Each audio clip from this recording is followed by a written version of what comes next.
Hi, everybody. Welcome to Ann Ortelee's Weekly Weather. This is for the week of January 18th to the 25th, 2006. And as we like to say, the eclipses are coming. The eclipses are coming. We have a rocking and rolling week this week. And normally we think of the eclipses as beginning the 2 weeks before the new moon that is happening on February 17th, the new moon eclipse that we're going to have when we change into the fire horse year, as we're wrapping up the snake year where we're shedding our life, we're shedding our skin, we're shedding a lot of stuff. But the new moon that happened on Sunday has Pallas Athena in Aquarius on the degree of the new moon eclipse in a month. So when I was looking at that, I'm like, oh, this Capricorn new moon eclipse, this Capricorn new moon previews the eclipse. It's going to really be the whole month leading up to that new moon. So that was my decision to say early, the eclipses are coming because that Pallas Athena is sitting on that degree of the eclipse that we're going to have when we go into the fire horse year on the Chinese New Year in a month is a big deal because it stimulates the degree before we get there. And that is always an interesting thing. Plus, all the planets are talking to that degree in some form or manner because it's part of that whole clump of planets that we have at the last degrees of the zodiac. So the eclipses are coming. Get ready, get set, go, and we're off. We're off to the races. All right, so let's talk about the energy in the week ahead. As mentioned, it's a big week. Usually, when I do this list, it's just the one side. But you can see I've got two sides 1, 2, 3, 4, 5, 6, 7, 8, 9, 10, 11, 12, 13, 14, 15, 16, 17 big aspects this week. So even if it wasn't the eclipses are coming, the eclipses are coming. We're rocking and rolling this week. Big deal week, and very crazy, frankly, very crazy energy. So we also have the moons this week, which are the new moon on Sunday in Capricorn went void with a sextile to Neptune and entered Aquarius at night. Monday, the moon was in Aquarius. Tuesday, the moon's in Aquarius, and it goes void at 9:16 p.m. with a square to Uranus. The moon enters Pisces at 1:50 in the morning on Wednesday morning, Eastern time. It's in Pisces all day Thursday. And it goes void on Friday morning, joining Neptune, and then enters Aries about 13, 14 minutes later at 8:26 a.m. And then on Saturday, next Saturday, it'll be in Aries, and it will go void, of course, at 4:36 p.m. with a square to Jupiter in Cancer. And then it will be void Saturday evening, and it will enter Taurus. It'll be void Saturday morning. It will enter Sunday morning, rather. It'll enter Taurus at 1:05 p.m. So when we're looking at the aspects that are a little exciting with the moon in Aquarius squaring Uranus, that's kind of a wild one. The conjunctions to Neptune are usually okay, because it's a little little dreamy, but that Aries moon, the moon in Aries in the square to Jupiter is definitely an overdoing energy, and that will be on all day Friday and all day Saturday. So we'll kind of see a wild time this week, and you want to hang in there. We are in the process of shedding our skin and shedding our life and shedding our stories and shedding our planets as they're all dancing through this story. So first up on Sunday, we had the Mercury-Mars conjunction. When Mercury-Mars meet up, they have a conversation, and then Mercury goes past Mars and will now be preceding him as the planets do their little dance of Capricorn. Notice all the planets at the back degrees 26, 26, 28, 27, 27, 29, 22. That's not the back, but 27. So we see a lot of planetary energy. And as the Capricorn planets, the personal planets are moving, the sun, the Mars, the Mercury, and the moon are moving. They're going to go through those planets in order and activate them, right? So there's going to be this dance, literally. So let's just take an example of the Capricorn sun. It's going to come and it's going to dance, or actually the Capricorn Mars, because the sun's already done some stuff. Capricorn Mars is coming along. It is a 26. Then the next planet it hits is 27, Saturn in Pisces. And then it goes back to Pallas Athena at 2751. And then it goes a square to Uranus at 27 Uranus, and then it goes to Neptune. So it's got this dance. Now, Pallas Athena and Uranus are going to be swapping places. So sometimes it'll go to Uranus and then to Pallas Athena. Other times it'll go Pallas Athena and then to Uranus because of the positions of the planets. But the idea is we're bouncing through all these energies. And as the planet hits them, it's going to activate them and stimulate them and say, oh, now we're going to do this. Oh, now we're going to do that. The Capricorn planets are in a semi-sextile to Pallas Athena, meaning they're in her blind spot.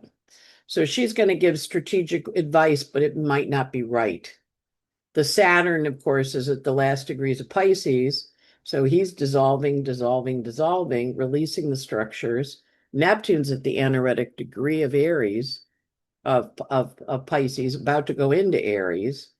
And then Uranus is retrograde still for a little bit longer, but it's at 2734, also stimulating stories from last June. So we have these planets kind of going to go sweeping through these big guys, really, the outer planets that are really the background of our lives, the defining structures. We have our personal planets, which we work with, and we see they're in what we call a stellium, meaning three or more. And you can see Venus and the sun and the Mars and the Mercury and the moon. Those are your personal planets. And they're all whipping through these energies. So when Renee Good got shot, it was going through them. So now we're going to have Mars, the sun, Mercury, and the moon go through them and activate them. Now, we don't keep track of the moon, but it is equally important because it's it's an emotional energy and it also carries the energy. It's a situation we call carrying the light. But more importantly, the sun and the Mars and the Mercury are following in Venus's path and they're going through all those. And then once they get into Aquarius, which they're going to do, they're going to meet up with Venus and Pluto. So it's a very active sky. And when it's this active, we're very out of control. World events go quick, fast, zoom, zoom, zoom. The other thing that's happening is the sun is very active right now. We're getting coronal mass ejections shooting at us. And I do encourage you to sign up for the NASA website where they let you know when these things are coming because they emit from the sun and usually the next day or so they get to us. So it's responsible for great northern lights, but also when we're hit with this bombardment of energy from the sun, people go a little crazy and the world goes a little crazy and the events are a little crazy. So we know we're going to get hit with this big mass of electronic energy flying in, setting us all off because we are electrical beings. And that electricity, that pulse of energy coming at us is going to be very felt. So on Sunday, we have the Mercury-Mars conjunction, at which point Mercury goes past Mars.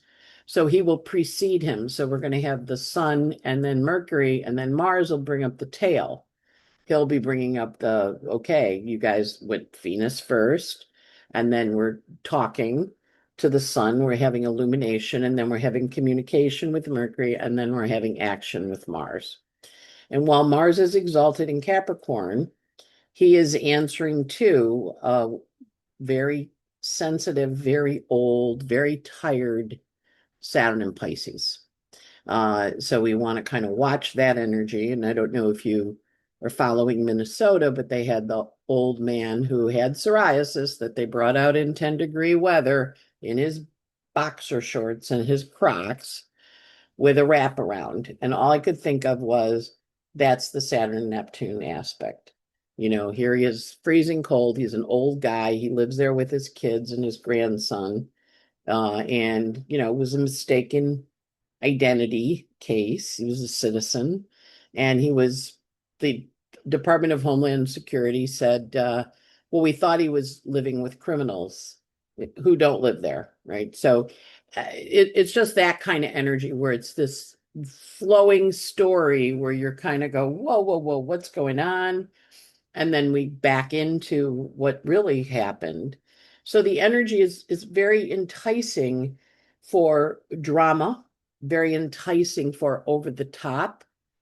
But it also is, as these planets whip through and hit Saturn and Neptune, they are saying to you, you need to change this. This is old and done, and you need to shift it up so you're not living in this kind of weird energy. You need to fix it and change it or adjust it. And a lot of people are feeling a little stuck, consciousness around that stuckness, or bemoaning the fact that they can't change and or the other person isn't changing and they're in like some kind of dialogue with the person, which isn't productive. They're complaining about it. These are complaining energies. They're last degrees, but they also are saying for anything to happen, you have to change. Capricorn planets demand us be responsible. The Aquarian planets, who also answer to Saturn, demand us being responsible. Now, the Aquarian planets, you can give them to Uranus too, and they're going to square Uranus. So they're going to say you have to make a change. So your job with this week and next week is to go, okay, what are the changes I need to make and really work on getting those in place so that you're moving forward rather than stalling or moving backwards. Notice all the outer planets, with the exception of Uranus, and he goes direct pretty quick, are all moving forward. So these outer planets are going to be pushing you. And it's kind of pushing you like they carried that little guy out of the house. And I'm like, oh my God, you could see the psoriasis on his legs. He was in his Crocs and his little red boxer shorts. And I'm like, I make myself watch these things because I feel like I need to as a citizen of this country. But I also look at them and I go, oh my God, what are we doing?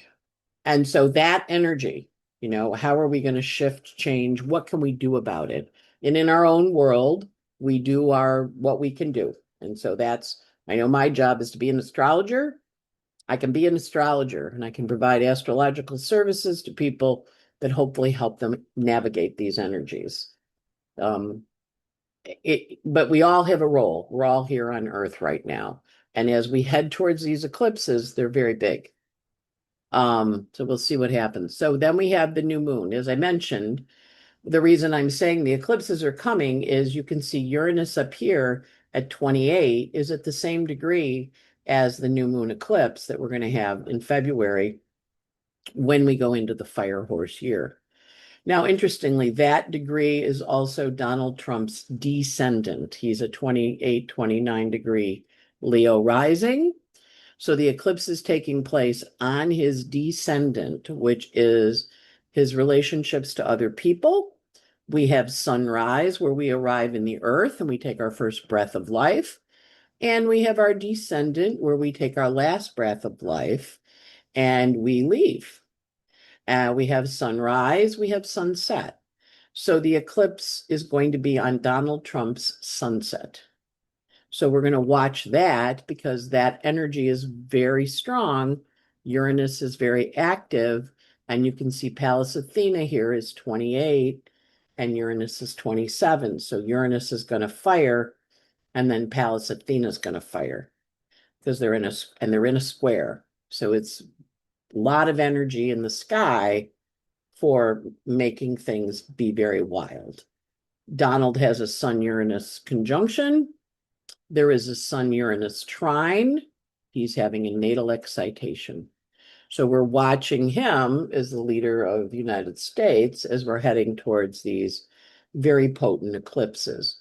The United States moon, for the Declaration of Independence, is on this degree of Aquarius too. In our third house of communication and free speech and all those things that, are supposed to be part of our declaration of what we wanted to be independent, right? Life, liberty, and the pursuit of happiness, and we can say whatever we think. So that energy, Pallas Athena, is on that. And being aware of what are we saying about what we're thinking. The planets in Capricorn are in a semi-sextile to that, and they're in the blind spot of Pallas Athena. So they're going to be saying things to Pallas Athena, which she may or may not take up on them because it's a semi-sextile. They're going to be trining or the Uranus, the Capricorn planets, and they're going to be sextiling the Pisces planets, and they're going to bounce in order and set them off. That's why we have 17 aspects this week, where normally I do like 5 or 6. So this new moon's very potent. Make sure to do a new moon ritual. It was on Sunday at 2:51. The moon shortly after went into Aquarius, which is also a good one. The Pisces moon is nice too. The Aquarius moon is a letting go moon because the last aspect it's going to make is a square to Uranus. But when it gets into Pisces, the last aspect it makes is a conjunction to Neptune about furthering your dream. And then if you do it on the Aries moon, it's very fiery, very action oriented, answering to the Mars, exalted in Capricorn, and it ends up with a square to Jupiter, which is a little overdoing, but active. On Sunday, we also have Mercury here. We can watch the first of it. Mercury here is going to be in that sextile to Saturn. See how they're 28, 20. And this is a closing sextile, which means it's kind of like the new moon, the waning moon right before the new moon when it's that little tiny sliver. Or think of a dandelion, the head of the dandelion when you saw the little seeds and you go, and it blows all over. Or think of cattails. If you've ever been to a swamp and you pull the cattails, that cattail actually turns into a seed pod. It's solid when it's growing in the spring and summer, but when fall comes, if you rub the cattail, it's all seeds and it flies. So this Mercury is seeding things as it sextiles the Saturn, ideas, new beginnings, thoughts. Next, we have after that Mercury going into a trine to Uranus. So there he is, 2734 trines that Uranus. Creative, new ideas, what's coming in, what am I thinking about, where am I going, what's the vision? And that chart has a Libra rising, which is partners and relations. So we're going to watch for things that get sent out that night. And I'm recording this on Monday, so we know it was a note to a note saying I didn't get the Nobel Peace Prize, so I don't feel like I need to be a peace guy anymore. And Mercury, Uranus, unexpected trines.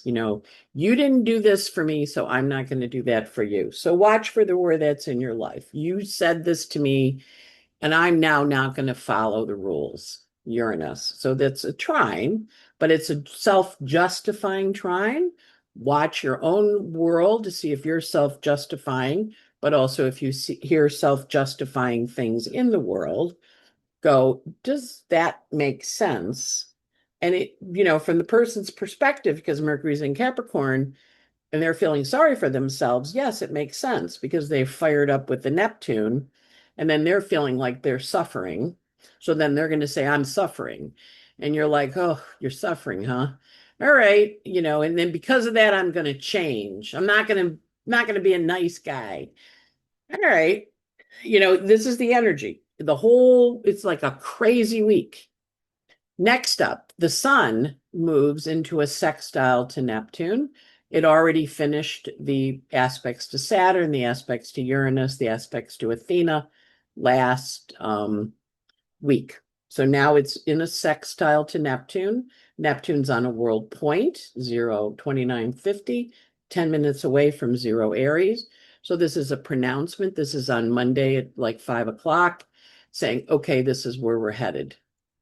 Next up on Monday at 8:46, the sun goes into Aquarius where it's going to spend 30 days. And that's just, that's the month, the sun's going to go through your Aquarius house, whatever it is. But he also then is tracking in to come in on the Venus and the Pluto, meeting the two of them over this course of this week. So he's kind of going, okay, I'm here, I come, here I come. And they're like, oh, here comes the sun. Okay, what are we going to do now that he's out of Capricorn, not depressed? He's into communication.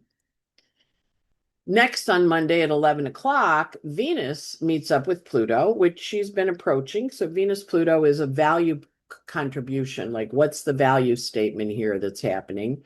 And in the chart cast for DC, the rising sign is Libra. So this is a lot about, well, what's in it for me? What's the value clause? What's the triangle drama we're working with? What is the you and me, and how do we get there? And that's that energy.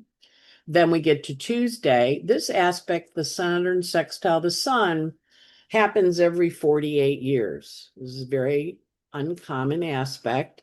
This is our third pass.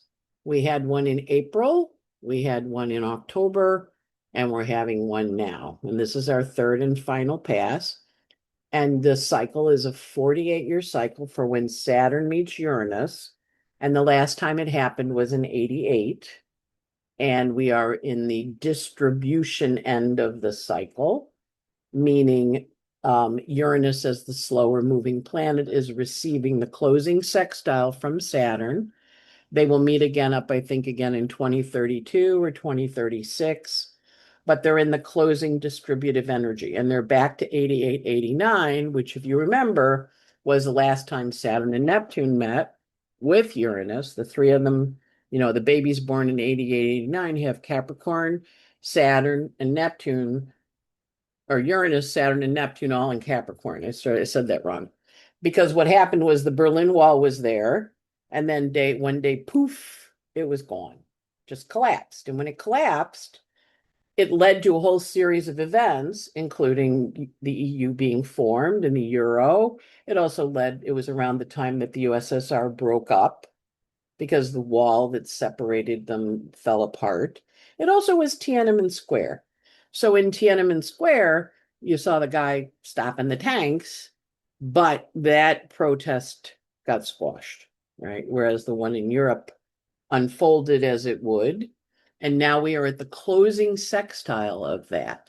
And really when the wall fell, it was the wall that was how the world was divided at the end of World War II. And then it was gone. There was no more East and West Germany. There was no more USSR. It just kind of crumbled. So that's what we're having right now.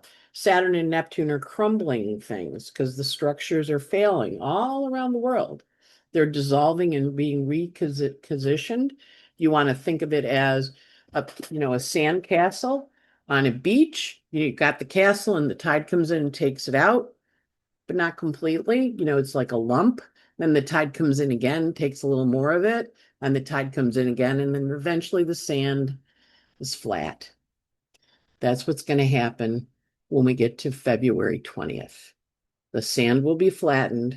The stuff that needs to fall away will have fallen away, and will initiate a new structure and a new reality, a new structure that we're going to believe in, or we're going to work as a vision in. There's a very wonderful astrologer who I adore named Carolyn Casey. And Carolyn is born, her chart's public, so I'm not saying anything that isn't new. And she's born with that Saturn-Neptune conjunction in Libra that the 52 and the 53-year babies born in 52 and 53 have. And they were the Cold War babies. Like, we're not going to have a war. We're going to trying to have diplomacy instead of fighting. Libra. Now we're going into Aries, a little more contentious. Hopefully we figure it out. When Saturn and Neptune met in Cancer back in 1914, we had World War I going into World War II. So we don't want a world war. We really don't. We don't want a world war. So we need to have a new vision. So Carolyn always says, Neptune is the imagination that Saturn, the reality train, runs on. So we have the vision, and then we build the reality to accompany the vision, to help us get to the vision. And so with this energy, as we're getting that Saturn Neptune, it's talking to all of us about the vision we have for our life. And you may go like right now, Anna, I don't have a vision. I feel like everything's dissolving and leaving. I'm like, I know. But inside, you can feel there's something in there. You can feel something burbling. Go listen to it. Go meditate. Throw away things and create space for it. Go clear the cupboards out. In my case, I'm painting my apartment and I took down all the blinds and I have windows. I mean, I had windows, but not with no blinds on them. It's like naked. And I have a vision of the blinds I want. I'm meeting with the blind people this week to come in and give me blinds for this apartment, but I got rid of all the stuff that I had on the windows before. I'm creating a vision, right? We're all doing it somewhere, and your job is to, as much as you can, physically manifest that vision. And with the Saturn sextiling Uranus, it's saying, what are the structures, Saturn, that you need to change? And we've been talking about this since last April. What do you need to change? And you're like, okay, I'm going to change it. I promise I am. So again, this is a once every 48-year aspect. We had 3 passes of it, which is a little bit like Goldilocks and the 3 bears. Too hot, too cold, just right. So this is the just right one, but this is also the one we live with for the next 48 years. So hang in there, make wise choices today. Next up, Mars trines Uranus. Okay, Mars is coming into the pass. First up is the trine to Uranus, right? Mars trines Uranus, which is that flow that we're doing. And then Mars sextiles Saturn. Notice how close they are. So that's a big hoo-ha. So we're going to have a big hoo-ha on Tuesday because Mars trines Uranus and Mars sextiles Saturn. Boom, boom, like boom, boom. And then we go to Mercury coming in. Mercury's now at 29. He's sextiling Neptune because last week he talked to Saturn and Uranus. And now he's sextiling Neptune on the world point, getting ready for him to go into the new vision. So he's talking to you about vision. And then we have Mercury entering Aquarius. You can see he's up here, entering Aquarius, coming up to join the sun, which is what we call cazimi, and that's or combust. It's very intense brain and mind, very intense energy around the brain and the mind when Mercury enters Aquarius. And then just right after he enters it, he just has to go 38 minutes to catch the sun. Next, we have the Sun-Mercury conjunction, the cazimi. And the cazimi is a sense of brilliance and understanding and seeing things you hadn't seen before and having an aha moment and being like, wow, wow. And also just, it's a very, when planets are combust the sun, as they're approaching, they get burned. So they're similar to matches. As you hold your hand near a candle, it gets burned. But if you stick your finger in the blue part of the flame, it's not hot there. It's cold. And my mother had candles at our dinner table every dinner we had, so we always played with the wax. But you would stick your finger in the middle and it didn't burn, but if you held your finger over the top of the flame, it burned. So as planets are coming in to meet the sun, they're combust, they're catching on fire. And then when they meet the sun, when they're cazimi, they have an intensity to them of, a vision, a clarity, the heart of the fire. So we're going to watch for the heart of the fire, the vision, the idea that happens on that Sun-Mercury conjunction. Next, we have Mercury meeting up with Pluto, right behind the sun. Mercury comes and talks to Pluto and says, wow, because the sun's right there too. Pluto is all about triangles, drama, and power. That's going to be Thursday. There is a big convention in Davos where world leaders will be gathering on Thursday. We also are having Jack Smith talk at the talk in front of Congress in open session on Thursday. And with this kind of energy, Mercury, Pluto, Sun, it's going to be wild time. Just saying, going to be wild. So just kind of, buckle up on Thursday because Thursday's got a lot of juice to it. And actually leading into Thursday's a lot of juice. And we have Mars appear at the anaretic degree, getting ready to talk to Neptune, but Mercury, Pluto, and the Sun are consolidating, talking, and Pluto is all about power dynamics. So you can see he's in the middle there between the Sun and Mercury. So we're going to watch Thursday for power dynamics on steroids. Next up, Mars is ready to sextile Neptune. He's getting ready to leave Aquarius 2 or Capricorn 2 for Aquarius, and he's sextile to Neptune. Remember, he talked to Uranus, he talked to Saturn, he talked to Athena, and he's ready to roll. So he's going to chat with Neptune and say, okay, let's take some action. Remember, all these other planets have moved into Aquarius. Venus, Mercury, Pluto, the Sun. Mars is bringing up the rear, and he says, now it's time for action. That's going to be on Friday. At the time he does it, it's a Scorpio rising. You can notice all the planets are below the horizon. There's a lot of stuff going on that's not being talked about. We also see the moon here next to Saturn, so it's got an emotional component to this day, to Friday this week. And then we go to Mars entering Aquarius. He's going to spend about 2 months in Aquarius. This year, Mars does not have any retrogrades, so he is zipping through. He's Capricorn, Aquarius, goes through every sign, all the way into Virgo by the end of the year. So he is not stopping. He's going to go through all your houses. As he enters your Aquarius house, he's now in the train behind these planets. So he's the cleanup guy. When my sister was young, she batted fourth. She was the cleanup pitcher or the cleanup hitter, I guess she was called. You know, you come on, the bases are loaded, and you want somebody that can hit the ball, that you're going to get everybody to run in and make a home run. So Mars is coming in the cleanup position as he's following the other planets. If you've ever been to New York to the Macy's Thanksgiving Day Parade, Santa goes by, and then right behind him, about a half a block behind, there's a phalanx of sweet street sweepers. They're like set up like geese in a formation. They're like a wedge, and they're going down the street cleaning up all the crap that was dropped during the Macy's parade. Same thing on New Year's Eve. Spent a few New Year's Eves in Times Square. And the minute the ball drops, there's fireworks in Central Park because there's a run.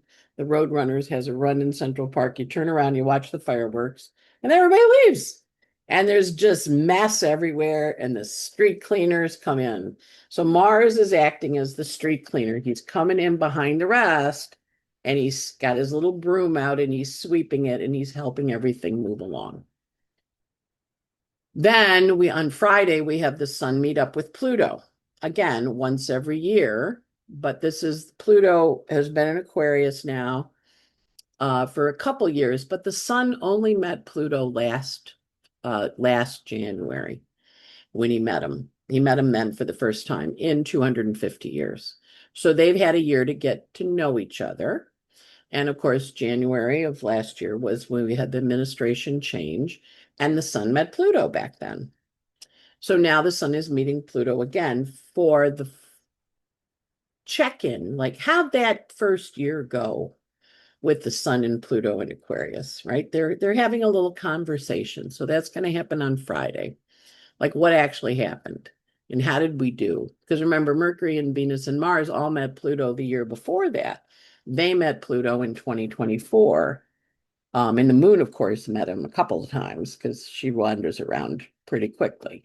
But the personal planets, the sun did not meet Pluto until last year. So now they're having a check-in. Like, well, how's it been going? It's January 23rd. Last year they met up, right as Trump got inaugurated. And we had that new Sun Pluto cycle start, Pluto in Aquarius. Pluto's going to be in Aquarius for 20 years. How's it going? Do you like what's happening? Yes, no, maybe. And off we go. So this energy is very strong, very intense, and very focused. And again, we still see the moon here, but now the moon is trapped between Saturn and Neptune. It's not a happy place for the moon. She doesn't really like being trapped between two malefics. So that kind of implies Friday is going to be a little tough. And that is the energy for the week. Nothing on Saturday and Sunday, except the moon goes into Aries, and it's in Aries, so it's very action oriented in getting things done once it enters Aries, but there's no planetary aspects. So the week is rocking and rolling all week, and then we get into that new phase with it. And I didn't put my moon calendar here, so let's do that. Yeah, righty. So then we look at the rest of the moons for the week. We have the moon, as we mentioned, we had the new moon on Sunday, and we have Martin Luther King and the sun entering Aquarius Monday. And so Sunday and Monday were kind of flowing days. Sunday had a lot of aspects, a lot of stuff going on Sunday. Monday was flowing. Tuesday is action oriented because lots of Mars activity, lots of Neptune activity. Wednesday's quiet. It's a Sun Mercury day. Thursday is okay. It's a nice energy. It's Mercury Pluto. It's figuring it out. And then when we get to Friday, Friday is like out of control. Lots and lots of aspects, lots of conjunctions, lots of new beginnings. Mars taking a lot of action and getting things accomplished and doing things and finishing up wrap. Saturday's quiet. It's a Moon Jupiter square.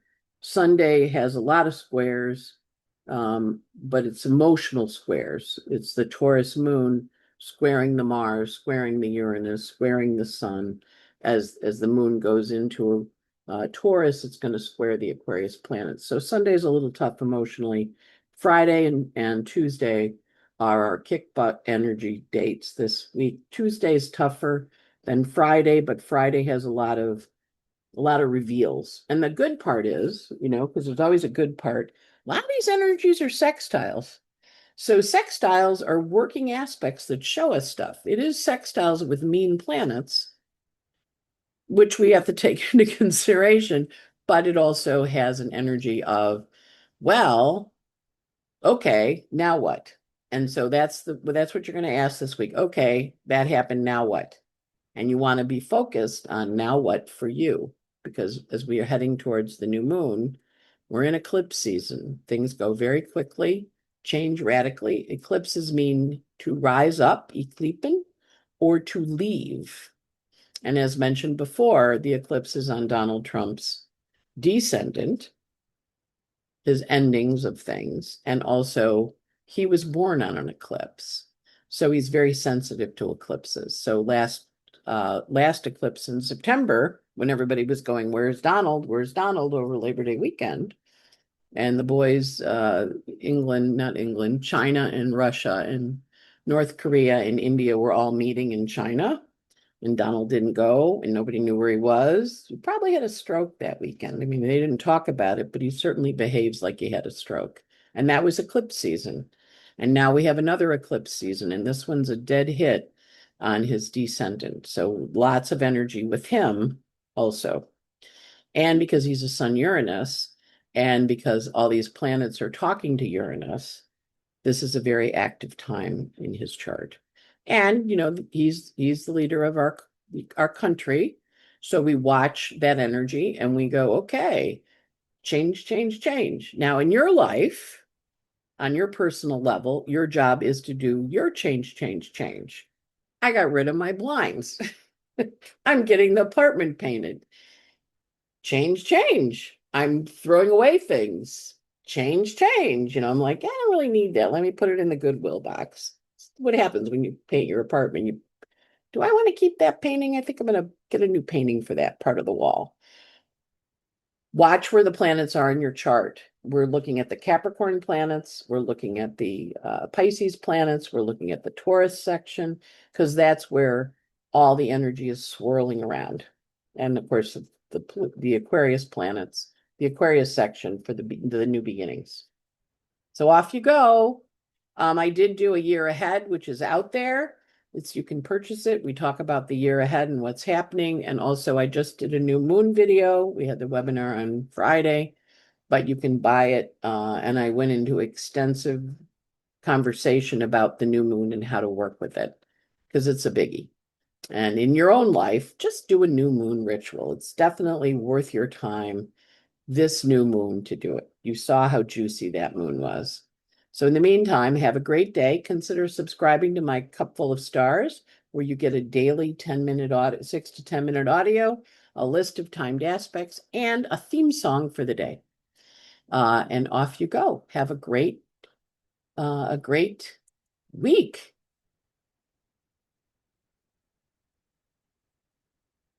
I have to figure out how to turn this off. Take care and have fun. Bye.